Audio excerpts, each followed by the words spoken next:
Hello, so we're DJIRIS. I'm Dinya Barolas. I'm a freshman and I plan on studying mechanical engineering. I'm a Kwazi Owusu-Achao. I'm also a freshman. I'm studying mechanical and electrical engineering. I'm Alberto Hernandez, also a freshman, majoring in physics and mathematics. Hi, I'm Victor Lopez. I'm a freshman and I'm planning on majoring in computer science and mathematics. Hi, I'm Juan Rodriguez. I'm from San Diego. I'm going to be majoring in mathematics and computer science. And I'm from San Diego. I'm still from San Diego, yeah. I don't like mics. Here you go. We know it's been a long day and we're super late in the evening, so we're trying to keep it as engaging as possible so you guys are contained and motivated to keep listening to us. So with that in mind, I'm going to pass it over to Danielle to start us off. Okay, so I know you guys have heard it a lot before, but I'm just going to say it again. So the first challenge is, we had to fly the quadcopter through 5 different hoops of different size and a pentagon shape. And then on the second challenge, we had to fly the quadcopter to different stations, 5 of them. 1 of them we had to avoid, 2 we had to take pictures of a poster, and the other 2 we had to interact with chemicals and identify which chemical that was. The chemicals were, as you know, were Clorox or Windex. Okay, so before we even started, actually attacking these challenges, we had to, decide where we're going to meet and when. Decide what times were convenient for everyone and where it would be, available for everyone, easily accessible places. So we had to, schedule around everyone else's, personal events, class or some other events. And then once we did actually gather, we basically started spilling out all the ideas we had on how to attack each of these challenges. Things, interesting ideas, creative ideas. But then after that, we had to decide which one of these were actually feasible. Which ones could we actually do with this time constraint, with only these few weeks to do these tasks. So for example, we wanted to use a Raspberry Pi for video transmission. But then we decided to discard that idea and instead use a transmitter and receiver that would improve the GoPro's latency, which, as you know, was about 5 seconds. And then once we got that done, we decided to divide all the responsibilities. So, let's based on interests or your skill sets.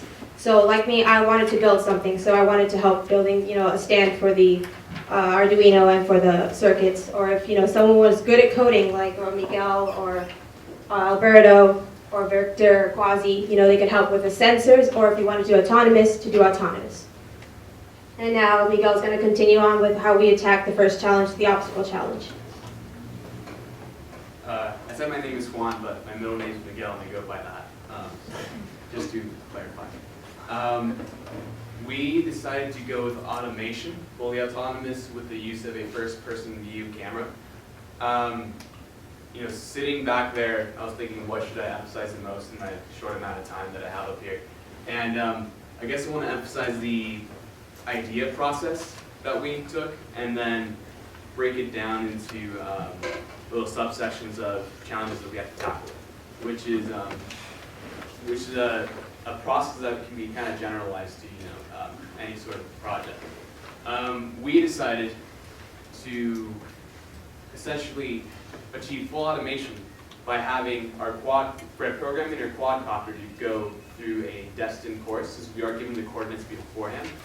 And since we have to go through hoops, we do need some sort of mechanism to adjust ourselves accordingly to go through the center of the hoop, or else if we kind of guesstimate, they'll just end up crashing on one of the ends, and errors will probably carry forward as the course progresses, and we needed a feedback mechanism to correct that. So the first challenge was trying to get us to communicate with the quadcopter. As other teams have expressed, the quadcopter, the DJI Phantom, which is the quadcopter we used, is really user-unfriendly when it comes to hacking, essentially, because it's so closed off to any sort of, open source or integration of our ideas. So we thought, how do normal people control quadcopters? Well, with the joysticks. We took a close look at the joysticks by opening up the remote, and we saw that joysticks are pretty much just 2 variable resistors that send in voltages into the remote. what we decided to do is pretend to be those joysticks by sending in the voltages that, for example, pressing this remote, this joystick to the left would send. So the joystick to the left would send, I don't know, 3.3 volts into the signal input right here. We instead would tell our Arduino to send the input right there of that voltage. Easier said than done. We had to figure out a way of pulling that off. Our method was initially to create a digital to analog converter for Arduino, because Arduino only outputs digital. And when we started carrying that out, we faced some complications in the fact that the parts necessary had to be really precise and really specific, and we would not have had enough time to order them and have them come in 2 weeks. And so we scrapped the digital analog converter process and instead decided to go with pulse width modulation, which is a feature of the Arduino that lets you kind of pretend to be an analog signal by turning off a signal between 0 and 5 volts multiple times over a duty cycle such that it looks as if it is, I don't know, for example, if you want to achieve 2.5 volts, you just half the time you shoot up 5 volts, half the time you shoot up no volts, so that the average is 2.5 volts. That really expedient process of turning off between 0 and 5 volts requires you to clean up the signal a little bit before it goes into the microcontroller. And for that, we used low-pass filter circuits for each PWM output. And after using a multimeter, we found out that it was pretty effective, and we did actually achieve communication with the controller. After that, we needed to tackle the problem of having the quadcopter analyze the hoop and then go through it, adjust itself, and then go through the corner. To pull that off, we had, I'll address the last 2 points first. We had the GoPro there, but as other teams have mentioned, there's an issue with lag with the GoPro signal, because whatever the GoPro sees, we'll see 3 seconds later if we just use what we were given. So what we decided to do is buy a radio transmitter or receiver that we would mount on the quadcopter and connect the receiving end to your computer. And with that, we were able to achieve a lag of about, it was like 10 nanoseconds or something, which was extremely useful because it was almost instantaneous feedback video-wise. Once we did have a video feed, we could then analyze the images from MATLAB, essentially take the current frame, send it to MATLAB, process it so that it becomes a more simplified image with just the hoop. Then use that to find the center of the hoop and look at the center of our image and see, do we need to go right? And then adjust itself a little bit left and then adjust itself vertically to be at the center to go through the hoop. With that, we created some functions in Arduino, in the Arduino language. I'm not really too sure what it's called. It's called Arduino. That essentially are 4 main functions: go left, go right, go upward, go downward. It would take MATLAB's information as to where it is with respect to the hoop, and then it would tell the Arduino to execute that certain function to make the quadcopter adjust itself accordingly until it's at the center of the hoop. And that essentially was our process to achieve full automation. Next slide. On the day of, well, a couple days before, okay, so our tragic flaw happened at the beginning, essentially. We got our quadcopter the first week, and we wanted to play with it immediately. So we went to like the auditorium, Kresge, and we built it, and we were really impatient, so we couldn't get it to calibrate. And after like an hour of trying to calibrate it, we just gave up and started playing with it. And we neglected the fact that it wasn't fully calibrated. So when we had the whole mechanism that I described beforehand all in place, unfortunately, since it relies on the quadcopter to be stable, to sort of get adjusted left and right, up, down, and whatnot, the quadcopter would never stand still, even with our manual control. So if you just turn it on and elevate it, it'll just start drifting to the left and then downward and kind of spiral and just kind of die. So unfortunately, our ideas were based on idealistic understanding or misunderstanding that the thing would be able to hover on its own in a steady position if no one messed with the remotes, which I don't feel is a too unrealistic expectation, but is something we should have thought of beforehand. So as a result, we went with manual flight, which is just us telling the quadcopter with our remotes where to go, fly this way, fly that direction, make oops, and I feel like we did pretty well in the first obstacle course of the competition. And with that, we're going to turn it over to Victor to describe the second challenge. So, when designing our approach to the second challenge, we quickly saw that due to the amount of response and input the quadcopter would need to perform the challenge, we would go with a manual approach as opposed to an autonomous one, so that we could properly tell it what to do and when to do it.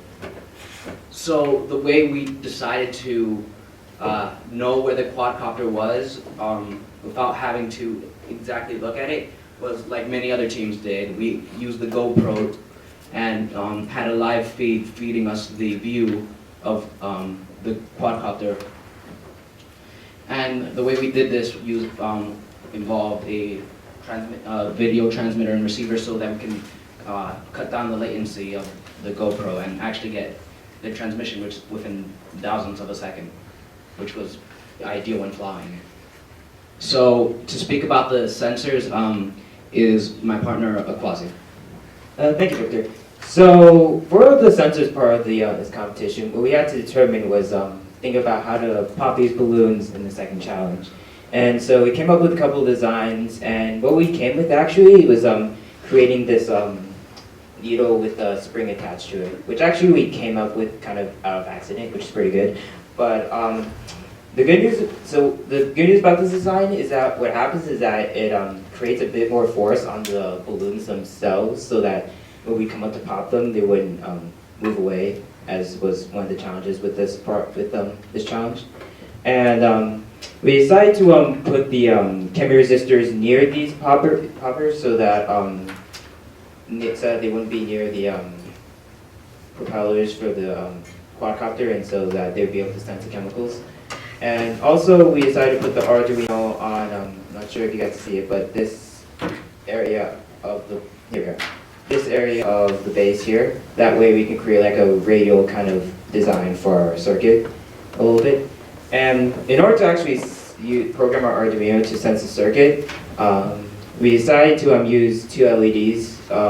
One that would, the white one, it's right here, but it would be used for Clorox, and the yellow one for LED for Windex.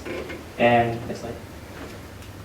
So basically what we use is like the concept of a voltage divider, in which we have we have like the current go through these two areas of our circuit, and the first two resistors here represent the chemi resistor, and what we would do is find potential after the chemi resistor before the quadcopter interacted with the chemical, and then after it.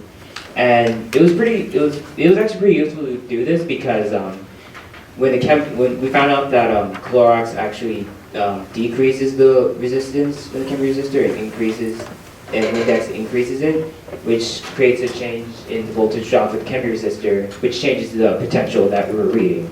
So what we did was take the difference between like the first and second readings of potentials and subtract them, and depending on the difference, we could determine which chemical was present.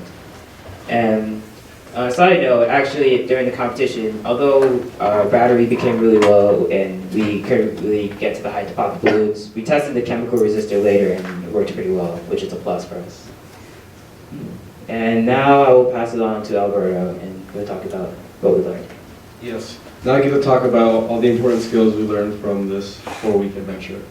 As you guys can tell, it's a pretty tough challenge to throw at a bunch of freshmen who are a few weeks out of their first semester. But I think we did pretty well. We picked up some very good technical skills along with some soft skills, interpersonal skills. Oh no, it's coming. Thanks. So we did a lot of Arduino programming, whether it be to manipulate joysticks or whether it be to read the voltages across the chemi resistor. Other people have mentioned the C-based language. This is very useful if you're trying to work with any other piece of technology that exists that has a microcontroller, because now you know how to use it. Again, with the Kenny resistors, we had to design one that worked, and more importantly, design one that you can test, so that when it breaks, you can fix it. A lot of people design things that you can't really tell if it's going to work or not until the day of. The quality managed to put together something we could work with well. Circuitry, we have a much better understanding of circuitry. Following the user input to move the joysticks and how the signal feeds to the remote, feeds to the transmitter, goes to the quad tower receiving. We have to understand the whole process and see at which point we want to go ahead and cut it off and make it automated. And in the workshop, in the D-Lab, we did a lot of stuff with like using a bandsaw to cut this up, alligator clips, making prototypes. Would you like to talk about soft skills? So in addition to these technical skills we gained, we also learned plenty about what we had to do as a team to complete the project. So when we started off, we had a bunch of cool ideas, all of which we were passionate about. But as a team, we had to compromise and decide on what we were going to do and how we were going to do it. And another skill we learned, or challenge we had to deal with, was like how many other teams said, was working under a deadline. We had a very tight deadline to follow, and as you guys saw in the video, I think we did decently well. And the final thing we really had to learn was understanding our limits. As I said, when we started off, we had all these really big ideas, but some of them we just couldn't implement due to our budget, our time restraint, or sometimes we just didn't know enough yet. So I'd like to talk about a bit of the practicality and utility of the quadcopter, some of the applications, if you will. So this quadcopter is pretty small as is, but we were thinking about how small can we get it, how big can we get it, and we've discussed this, and we've determined that the key issue here is the weight and getting it to actually lift in different sizes. So for what it is, this quadcopter is actually pretty ideal. This is also, our design would also be feasible to manufacture. Most of the hurdles of this challenge are once, and for example, the coding. Once we complete our code, it'd be easy to reproduce. Once we complete our design, it'd be easy to reproduce. And one of the applications is to remote detection of potentially hazardous chemicals, and potentially end up saving a life.